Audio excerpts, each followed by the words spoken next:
रक्तदान गर्नको लागि प्रत्येक गर्ने उद्देश्यले हामी आज अन्नपूर्ण एफएम ब्लड डोनेसन रक्तदान कार्यक्रममा छौँ।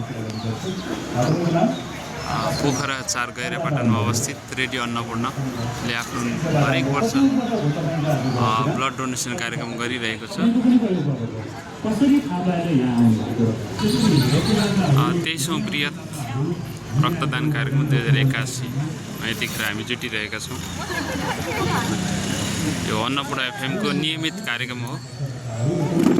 अथवा दिएको अवधि नपुगेको कारणले गर्दा पनि दिन नसक्ने हुनसक्छ र तपाईँको साथीहरू हुनुहुन्छ चाहिँ के भन्यो भने पठाइदिन सक्नुहुन्छ रेडियो अन्नपूर्णको प्राङ्गणमा भइरहेको रक्तदान कार्यक्रममा। यसरी यता चाहिँ ब्लड प्रेसर चेक गर्ने काम हुन्छ।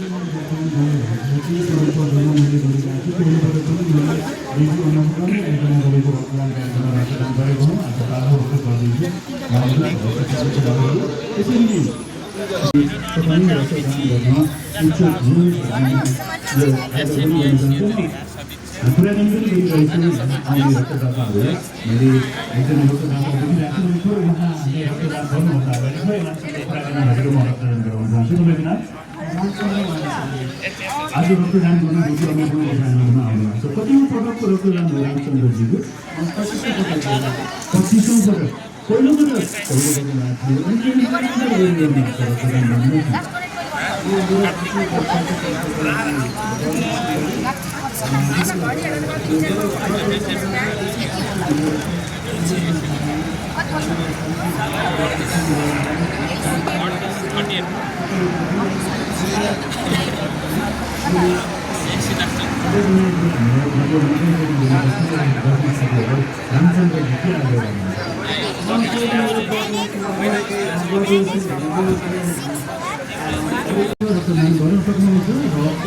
जीवन बचाउने महाअभियानमा धेरैजनाको साथ सपोर्ट हामीलाई मिलिरहेको छ। त्यही कारणले हामीले निरन्तर रूपमा यो कार्यक्रमको आयोजना गर्न सफल भएका हौँ।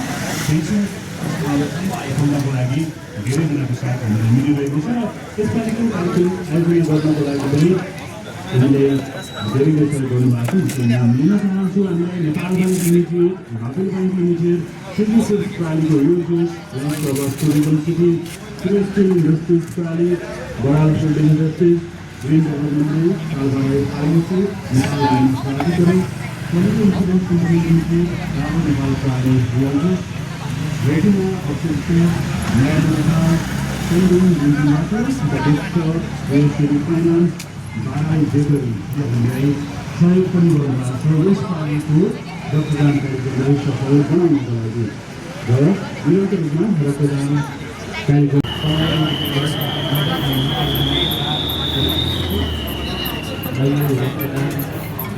महादानको हरेक वर्ष आयोजना गर्ने गर्छ। यो चाहिँ स्वास्थ्यप्रदक र जनचेतनाको लागि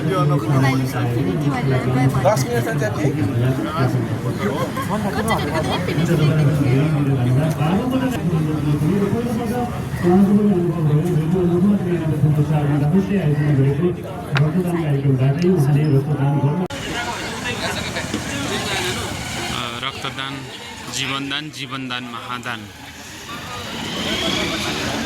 यो भनाइलाई चरितार्थ गर्नको लागि हरेक वर्ष अन्नपूर्ण एफएमले आयोजना गर्ने गर्छ रक्तदान कार्यक्रम।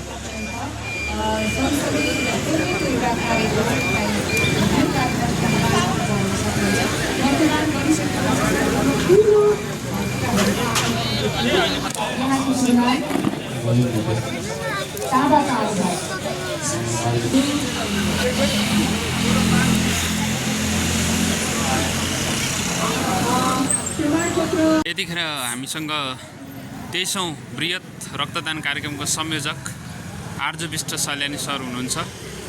नमस्कार। के छ आजको यो संयोजक हुनुहुन्छ हजुर, यसबारेमा केही भनाइराखिदिनुहोस् त। म आज यो 23औं संस्करणको पनि संयोजक भएँ।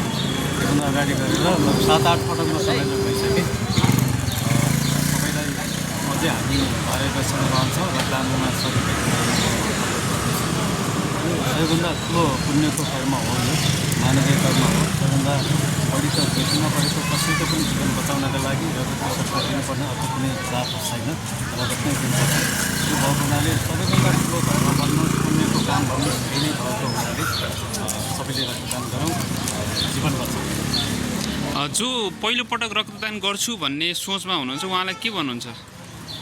अब यो हाम्रो शरीरमा भएको रगत चाहिँ 3-3 महिनामा आफै मरेर जान्छ, खेर जान्छ। त्यो भएको हुनाले त्यो खेर दिनुभन्दा त त्यो रक्तदान गरेर पनि कसैलाई चाहिँ जोगाउन सकिन्छ, बचाउन सकिन्छ। त्यो भएको हुनाले तपाईँ 17 वर्ष पुग्नु भएको छ र 65 वर्ष उमेरसम्मको हुनुहुन्छ, तपाईँको 45 केजीभन्दा माथिको वेट छ भने जोसुकैले दिन मिल्छ मिल्दैन भन्ने फेरि हाम्रो स्वास्थ्य कर्मीहरूको प्राविधिक जाँच हुन्छ, त्यसबाट पनि थाहा लाग्छ। र सबैभन्दा महत्त्वपूर्ण कुरो रगत दिएपछि हामी कसैको पनि कसैको खुसी, कसैको परिवारको हाँसखुसी त्यो देख्न पाउने सबैभन्दा ठुलो यो धर्म पनि हो, सबैभन्दा धर्म पनि हो। जो कसैले पनि गरौँ, आफ्नो बर्थडे छ भने बर्थडे सेलिब्रेसन गरेर जन्मदिन मनाऊ, कुनै केही फल प्राप्ति भएको छ भने त्यो फल प्राप्तिको उपलक्ष्य पनि त्यससँग जोडेर सेलिब्रेसन गरौँ। अनि जो रक्तदान गरिसकेपछि शारीरिक समस्या हुन्छ भन्ने जुन गलत मान्यता छ, धारणा छ केही व्यक्तिहरूमा, त्यो उहाँहरूलाई के भन्न चाहनुहुन्छ? केही पनि हुँदैन, त्यो अलिकति हिचकिचाको मात्रै हो, केही पनि हुँदैन। हामीले पनि 17-18 वर्ष पुगेपछि रक्तदान सुरु गऱ्यौँ, म 23 पटक अहिले दिँदैछु भनेपछि केही पनि हुँदैन। त्यो अलिकति हाउडुजी मात्रै हो, त्यस्तो गलत मान्यताहरू राख्नु हुँदैन, केही पनि हुँदैन। हस्, यहाँलाई धेरै धेरै धन्यवाद। I feel very proud किनकि सबैको सफा छ जुन तपाईँहरूले सफा सजाले पनि कसैलाई बचाउन सकिन्छ। तपाईँहरूको राम्रो र भव्य अभियानको लागि मैले सपोर्ट गर्नको लागि म यो एकदमै एक्साइटेड। कतिजना डराउनुहुन्छ कि रक्तदान गरिसकेपछि मलाई विभिन्न समस्याहरू पर्छ, सक्दिनँ, मलाई समस्या होला भन्ने खालको चाहिँ त्यो अनुभव चाहिँ उहाँले त्यो डरले गर्दाखेरि चाहिँ रक्तदान दिन मन भइ चाहिँ आउनु सक्नु भएको छैन। उहाँलाई चाहिँ के सुझाव दिन चाहनुहुन्छ? जस्तो लाग्छ मैले अहिले ब्लड ड्रिङ्कमा मैले सबैतिर हेर्दाखेरि आरजु सर लगायत सम्पूर्ण तपाईँहरूको टिम चाहिँ नयाँ ब्लड डोनरहरूलाई चाहिँ तपाईँहरूले काउन्सिलिङ गर्दै हुनुहुन्छ। त्यो काउन्सिलिङले पनि अवश्य एउटा शिक्षा उनीहरूले पाउनुहुन्छ र जुन डरको चाहिँ फिलिङलाई चाहिँ हटाउने चाहिँ काम गर्छ।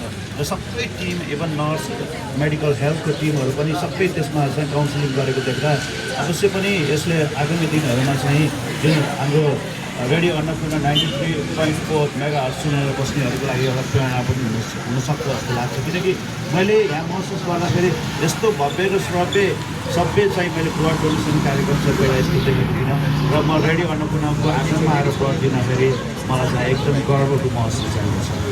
यहाँलाई